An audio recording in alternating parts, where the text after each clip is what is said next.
bonsoir, est-ce que tu peux te présenter? Lou Charmel, 26 ans, pornstar. Rien que ça, oui. Je trouve que ça fait bien. Actrice porno, c'est moche. Star du X, ça fait trop, c'est pornstar ça. Non, comme rockstar, pornstar. Ouais, voilà, pornstar. C'est tout. Alors depuis quand tu officies dans ce milieu? Ça fait 1 an et demi. D'accord, et qu'est-ce que tu as fait jusqu'à maintenant? Quel a été ton parcours, ton ascension? J'ai commencé avec Fabien Lafay. J'ai fait pas mal de petits films pour lui. Puis ensuite, j'ai vite travaillé pour Fred Coppola, Ovidie, John Beirut et Manu Ferrara. Et puis ensuite, je suis partie à Budapest, travailler toute seule. Et puis maintenant, je travaille en France et dans les pays européens. Ok, alors c'est une question un peu bateau, mais c'est quoi qui t'a donné l'envie d'être pornstar? L'occasion. Mais en fait, jusqu'à il y a quelques mois, je disais toujours que je voudrais pas faire carrière. Et puis finalement, j'ai fait carrière malgré moi.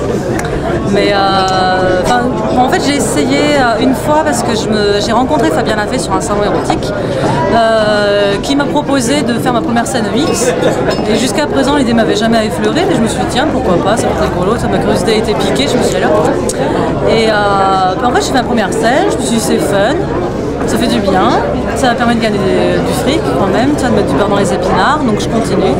Et puis voilà. Donc ça c'est ce qui te plaît un peu dans ce milieu, qu'est-ce qui te déplaît? Est-ce qu'il y a des trucs qui te déplaisent?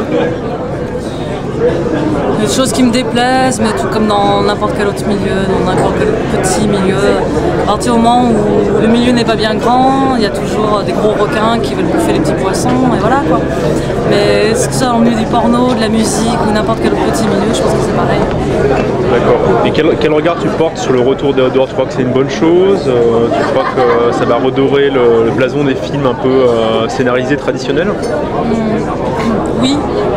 Oui, parce qu'à l'époque où, ça fait 8 ans maintenant le dernier outdoor, mais à l'époque les concurrents, enfin les réalisateurs et tout, ils mettaient quand même vachement du leur pour faire des beaux films scénarisés. D'après ce qu'on m'a dit, on sentait à cette époque-là la concurrence, donc c'est vrai que là que les outdoors reviennent, ça va remettre un coup de fouet. Et puis je crois que c'est un milieu qui est tellement vilipendé, qui a vraiment besoin de reconnaissance en fin de compte. Et c'est vrai que de donner une récompense telle que celle des outdoors, c'est chouette. D'accord. Au niveau de la reconnaissance, c'est vachement important, je pense, pour les gens. Et toi, personnellement, est-ce que ça t'émoustille de regarder un film porno? Oui, mais alors pas avec les gens que je connais en fait. Maintenant que je connais pas mal de gens, enfin je connais quasiment tous les acteurs français et tout, comme je les connais, ça m'excite pas. Moi, il me faut des gens que je connais pas. D'accord, mais dans l'absolu, donc oui, est-ce que tu préfères regarder un film avec un scénario ou un film totalement dénué de scénario? Ça m'est arrivé de tomber sur des films scénarisés où la scène de cul était vachement bien amenée. Enfin, moi, ce qui m'intéresse, ce qui m'excite, c'est le contexte, plus que le casting ou que la scène en elle-même. Mais si le contexte est excitant, ouais, forcément la scène est excitante. Donc, certains films scénarisés amènent vraiment bien ça. C'est un peu pervers et tout. Sinon, après, des scènes gonzo comme ça, de but en blanc, non. Tant qu'à faire, autant regarder de l'amateur. Mais c'est vrai que l'érotisme aussi me plaît beaucoup. Et les dessins animés X. Genre les hentai? Mais pas avec des monstres et tout, parce qu'après là c'est trop bizarre. Mais, avec des trucs énormes. Voilà. Mais quand il y a des humains et tout dans les écoles et tout comme ça, les Japonais en plus comme c'est des mangas, ils peuvent se permettre pas mal de choses, tu vois, donc c'est vachement pervers et tout, moi j'aime bien. Tu m'as l'air quand même d'aimer beaucoup les trucs pervers, ça fait 2 fois que tu utilises ce mot, tout à l'heure au buffet, j'ai tendance à dire le mot pervers, tu es très perverse. Mais toutes les filles sont des perverses. Toi pas plus qu'une autre quoi. Voilà, c'est ça. D'accord. Non, pas plus qu'une autre. Ouais, non, les filles sont des perverses. Ça va, sauf qu'elles le cachent généralement. Mais tu demandes la plupart des fantasmes chez les nanas, vraiment, si elles te répondent honnêtement, tu serais vraiment surprise, quoi. Les nanas, pour avoir discuté beaucoup avec elles, elles ont des fantasmes vachement plus pervers que les hommes. Et j'en fais partie. Alors, j'étais vraiment pas au courant. Et dernière question un peu à côté, un peu étrange, si jamais tu pouvais tourner avec n'importe qui dans le monde, dans l'histoire même, tourner ou faire l'amour, hein, peu importe, qui est-ce que tu choisirais? Tourner ou faire l'amour? Alors, les deux, l'un et l'autre. L'un et l'autre. Je veux dire un éventuellement pour l'un et un pour l'autre. Mort ou vivant? Choix illimité. Pour tourner, ça c'est sûr, Manu Ferrara, qui est vraiment un super bon acteur. J'ai tourné avec lui l'an dernier et waouh, et il est vraiment grandiose. Après, dans le privé, bon, pour pas reprendre le même, je sais pas. Bon, en fait, j'aurais bien voulu coucher avec Jésus-Christ. Ça, c'est une réponse de rockstar. Mais oui, parce que je me dis, tu vois, Fatih, il est tellement plein d'amour et tout, de vouloir donner tout aux gens qu'il est forcément un bon coup. T'aurais bien voulu qu'il te donne tout, quoi. Mais ouais. Bien Jésus. Mais oui, je sais pas. Je suis croyante, ça n'empêche pas, tu vois. T'as pas de croix?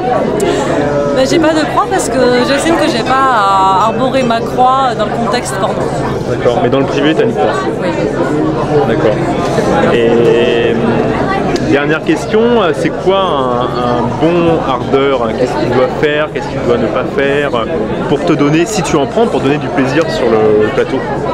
Un bon ardeur, il doit prendre en considération la nana qu'il est en face de lui. Parce que bien souvent, notamment à l'étranger, le mec il te dit à peine bonjour, il te dit à peine son nom, puis tu vois bien que pour lui, t'as un trou comme un autre, quoi, tu vois. C'est vrai que c'est... Ouais, non, à l'étranger, bien souvent c'est comme ça, ils sont placés, ça fait 15 ans qu'ils font ce boulot, donc ils en ont marre, quoi. Donc ouais, prendre la nana en considération... J'essaie toujours d'instaurer en fait un jeu de complicité lors de mes scènes, en France comme à l'étranger, qu'il y ait un échange de regards et je sais pas, je pense qu'un bon ardeur c'est quelqu'un qui répond à ça et qui arrête de se dire que c'est du boulot et qui se rend compte un peu de ce qu'il est en train de faire et que merde c'est rien que du cul. Et c'est ce que disait d'ailleurs très bien Manu Ferrara, c'est juste du cul, il y a plein de gens qui se prennent la tête et tout, machin, c'est que du cul à la base, on est là pour que quelqu'un nous filme en train de baiser. Donc si toi tu me baises comme une machine, ben, la scène elle va être avec lui, quoi. Si tu me prends en considération et que tu me baises, que tu me fais l'amour, voilà, bien comme il faut, en essayant de me toucher moi, mais dans ce cas forcément la scène sera belle, quoi. C'est beau ce que tu dis. C'est beau, hein, t'as vu? Donc, pourtant ça s'oublie tellement vite ce genre de choses-là, tu vois. D'abord à force de vouloir standardiser les gens, standardiser leur goût, standardiser leur... voilà, on en vient à une espèce d'homme-machine qui baise n'importe qui, quoi. C'est dommage. Donc si j'ai bien compris ce que tu as dit, premièrement les Français sont encore une fois les meilleurs coups. Bon, j'ai eu des mauvais coups français, mais ouais, les Français sont les meilleurs coups. Voilà. Et deuxièmement, tu es amoureuse de Manu Ferrara. Mon corps est amoureux de lui. D'accord. Super. Bon, tu fais un petit bisou, une petite dédicace pour tous les lecteurs de fluctuate.net. Pour les lecteurs de Fluctuate, c'est un site internet. Fluctuate. Tu écris ça comment? F-L-U-C-T-U-A-T. Fluctuate. Ah, c'est joli ça. Alors, bisous à tous les lecteurs de fluctuate.com.